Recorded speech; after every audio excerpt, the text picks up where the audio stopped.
Hi guys, welcome back to my YouTube channel. ನನ್ನ ಚಾನಲ್ನ ಇನ್ನೂ ಯಾರು ಸಬ್ಸ್ಕ್ರೈಬ್ ಮಾಡಿಲ್ಲ, ಪ್ಲೀಸ್ ಸಬ್ಸ್ಕ್ರೈಬ್ ಮಾಡ್ಕೊಳ್ಳಿ. ಹಾಗೆ ನಿಮ್ಮ ಫ್ಯಾಮಿಲಿ ಫ್ರೆಂಡ್ಸ್ಗೆಲ್ಲ ಶೇರ್ ಮಾಡಿ. ನಾನಿವತ್ತು home made sweet corn pizza ಮಾಡ್ತಾಯಿದ್ದೀನಿ. ಇದನ್ನು ಹೇಗೆ ಮಾಡೋದಂತ ನೋಡ್ಕೊಬರೋಣ ಬನ್ನಿ. ನಾನು ಮೊದಲಿಗೆ ಬೇಸ್ ತೊಗೊಂಡಿದ್ದೀನಿ, ಪಿಜ್ಜಾ ಬೇಸು. ನಾನು ಇದಕ್ಕೆ ಪಿಜ್ಜಾ ಪಾಸ್ತಾ ಸಾಸ್ ಹಾಕೋತಾ ಇದ್ದೀನಿ. ತುಂಬ ಜಾಸ್ತಿ ಹಾಕೋಬೇಡಿ, ಚೆನ್ನಾಗಿರಲ್ಲ. ಸ್ವಲ್ಪ ಅದು ಪೂರ್ತಿ 1.5 ಸ್ಪೂನ್ ಹಾಕಿ ಫುಲ್ಲು ಸ್ಪ್ರೆಡ್ ಮಾಡ್ಕೊಳ್ಳಿ. ಕ್ಲೀನಾಗೆಲ್ಲ ಸ್ಪ್ರೆಡ್ ಆಗಬೇಕು. ಅದಕ್ಕೆ ನೋಡ್ತಿರ್ಬೋದು, ಚೆನ್ನಾಗಿ ಸ್ಪ್ರೆಡ್ ಮಾಡ್ಕೊಳ್ಳೋಣ. ಇದು ಸ್ಪ್ರೆಡ್ ಆದಮೇಲೆ ನಾನು ಬ್ಲೆಂಡ್ ಚೀಸ್ ಹಾಕೋತಾ ಇದ್ದೀನಿ. ಈ ಚೀಸ್ನೆಲ್ಲ ಹಾಕ್ಕೊಳ್ಳೋಣ.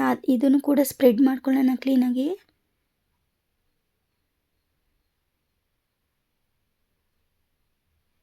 ಎಲ್ಲ ಚೆನ್ನಾಗಿ ಸ್ಪ್ರೆಡ್ ಆಗಲಿ.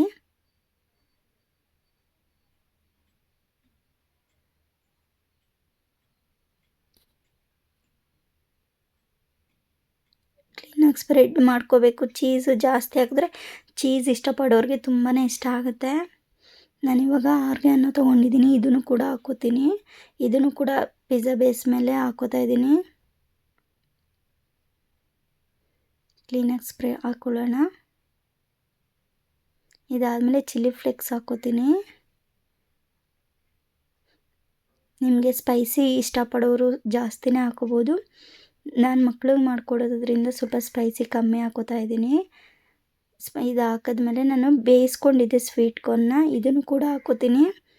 ನಿಮಗೆ ಲೈಟಾಗಿ ಬೇಕು ಅಂದರೆ ಲೈಟಾಗಿ ಹಾಕ್ಕೊಳ್ಳಿ. ಸ್ವೀಟ್ ಕಾರ್ನ್ ಇಷ್ಟಪಡೋರು ಜಾಸ್ತಿ ಹಾಕ್ಕೊಳ್ಳಿ.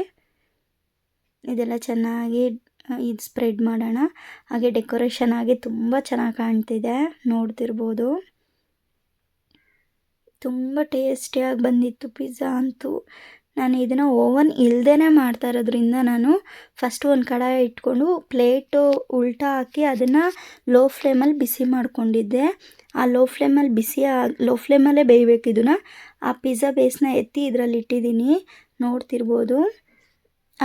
ಚೀಸ್ ಎಲ್ಲ ಮೆಲ್ಟ್ ಆಗಬೇಕು. ಮೆಲ್ಟ್ ಆಗಿ ಇದ್ಮೇಲೆ ನೀವು ಒಂದು 10 to 20 ಮಿನಿಟ್ಸ್ ಬೇಯಿಸ್ಕೊಂಡ್ರೆ ಸಾಕಾಗುತ್ತೆ. ನೋಡ್ತಿರ್ಬೋದು ಎಷ್ಟು ಚೆನ್ನಾಗಿ ಬಂದಿದೆ ಅಂತ. ನೀವೇ ನೋಡಿ. ನೀವು ಇದು ಮನೇಲಿ ಟ್ರೈ ಮಾಡಿ, ಹೇಗಿದೆ ಅಂತ ನನಗೆ ಕಮೆಂಟ್ ಮಾಡಿ. Thank you for watching. ಇನ್ನೂ ಯಾರೆಲ್ಲ ನನ್ನ ಚಾನಲ್ಗೆ ಸಬ್ಸ್ಕ್ರೈಬ್ ಮಾಡ್ಕೊಂಡು ಪ್ಲೀಸ್ ಸಬ್ಸ್ಕ್ರೈಬ್ ಮಾಡ್ಕೊಳ್ಳಿ. Thank you.